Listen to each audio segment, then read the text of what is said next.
everybody. Welcome to our 3 o'clock live stream. My name's Angie and I'm an interpreter for California State Parks.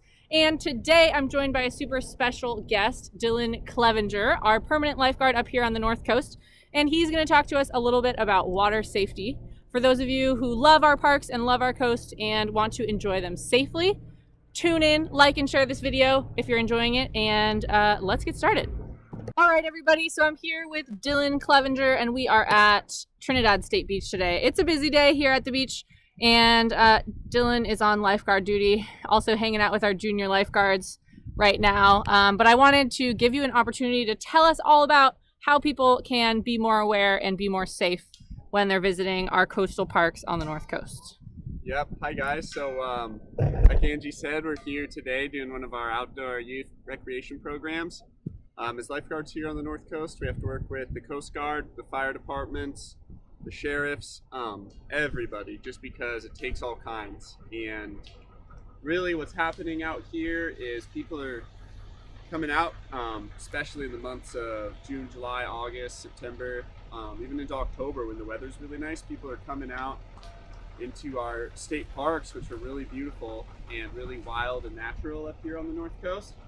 But that beauty and undisturbed nature is what also makes them really dangerous. So we're up here working with all these different agencies, and typically it takes all of us coming because these calls are really tragic and things happen fast, and it's usually pretty needless. So I'll just go over a few of the basic things that I've kind of found are getting people in trouble. And number one is just having an idea of what you want to do beforehand and a safe way to do it. So not only knowing that, hey, I want to go look for agates or I want to go tide pooling, but know that you want to do that and then check the surf, which is really easy to do. If you just jump on Google, type in surf report for Humboldt County, surf report for Big Lagoon, Agate Beach, Palmer's Point, any of our parks, you should be able to find some pretty accurate information. The National Weather Service, or NOAA in Eureka, is an awesome resource, and they put in a lot of extra work into this community here, like I said, right out of Woodley Island. So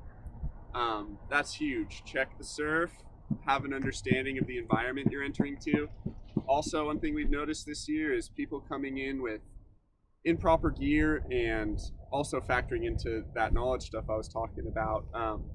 Have a life jacket if you plan on getting in the water and doing kayaking or boating, or whether you're on the rivers or whatever, and a helmet. Just know and understand the proper gear, and also, jump online, research that, or talk to someone like myself who's a professional in this stuff, and get a good idea of a safe way to do whatever you're planning on doing for recreation. Because, like I said, a lot of these calls are sad and tragic. They affect the families, the first responders, the whole community. And my feeling is that a lot of them can be prevented just by having a talk, getting educated, interpretation, stuff like this. So research what you plan on doing, and make sure you're going out there with a respectful attitude. And be aware too that, driving on some of our park roads in these rural areas, a 2-lane road becomes a 1-lane road really quick. And when we get congested traffic and maybe people from out of the area who don't know or understand the fact that these roads change and are dirt and just a little different than the cities, people sometimes barrel through a one-way, and we get people coming in, driving off the road, and it's a lot more common than you think. So just coming into the parks, having fun, and being respectful is the easy way to say it. And that gets more kind of complicated when you factor in just how wild and raw our coastline is. A lot of people come out here and they're not expecting to go into the water. They're not expecting to fall out of a kayak or a boat, and they let their guard down.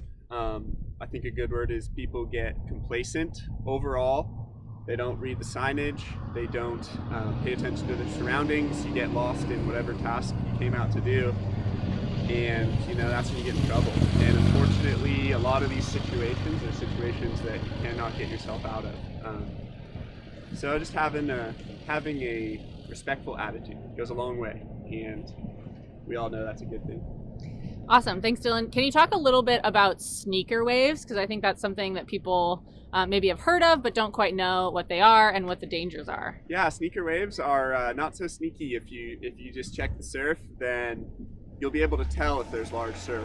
What happens around here is throughout the winter months, really mainly October through April, but kind of on the bookends of both of those months, the whole winter season, we get about 15 to 20 really powerful long period swells, which just means storms blow way out in the middle of the Pacific. The wind can be, upwards of hundreds of miles per hour and travels a long way. It sort of ends up right here, and we're just north of Cape Mendocino. So our coastline in Humboldt County really acts like a catcher's mitt for all of that groundswell, all of that large swell. And when these storms get powerful, they call it groundswell because it doesn't just spread on the surface. It's also spreading, and the low pressure systems are depositing their energy into the ocean, and it can be deep, up to 1,000 feet deep.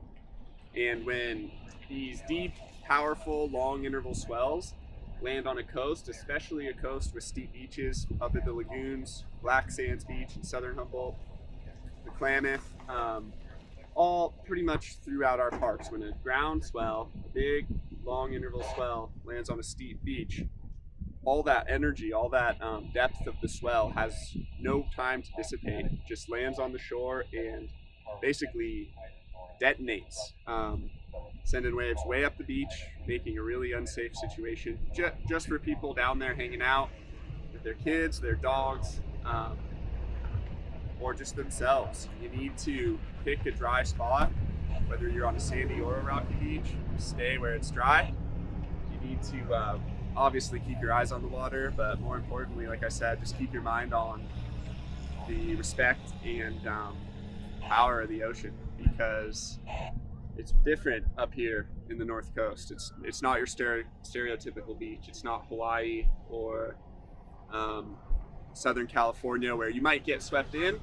You might go out there for fun and it's warm and the surf lets out. Around here, it's just really complicated. The current systems are really hard to understand, and you can't even pretend to know full well what's going on out there. It's just a situation that everyone who does surf, everyone who does recreate in the ocean, we all check National Weather Service or our respected sources, and we all know when to turn around, when to change our activity for a day or pick a sheltered spot. So that knowledge is paramount. The ocean here is extremely dangerous. I think potentially some of the most dangerous beaches in the world, definitely some of those dangerous beaches in California. So just having a respectful attitude and educating yourself can go a long way. Awesome. Thanks, Dylan. And if you ever do get in trouble near the ocean, who should you call? Yeah, so the best thing to do if you yourself are in trouble is stay calm. The hypothermia and everything like that is sort of like shock.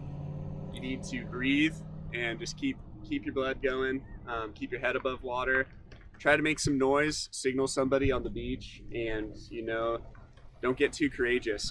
The best thing I think that the public can do, unless you're a professional or you have the right gear, is just call 911.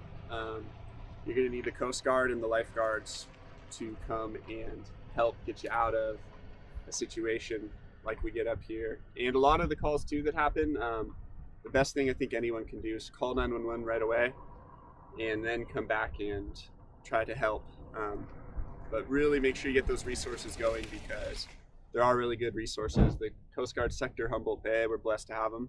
They're right up the road in McKinleyville. And same deal, the lifeguards seem to be here in Trinidad, where a lot of these unfortunate tragedies are occurring. And if we get the word, then we will be coming fast and willing to help. Awesome. Thanks so much, Dylan. All right, everybody, we just heard from Dylan Clevenger, our permanent lifeguard up here on the North Coast, with some tips about how to be safe near the ocean, and we hope you enjoyed this video. If you did, go ahead, like, comment, and share. Don't forget, we do live streams every day at 3 o'clock, so tune in tomorrow and the day after that and the day after that. And you can learn all about what's going on in our district and in our parks. Of course, we are in the age of COVID-19, so we're doing our part to protect ourselves and our communities by sanitizing our equipment, wearing our face masks, and using good physical distancing. So tune in tomorrow and next week for more Marine Ecosystem Monday and MPA Monday information. See you then.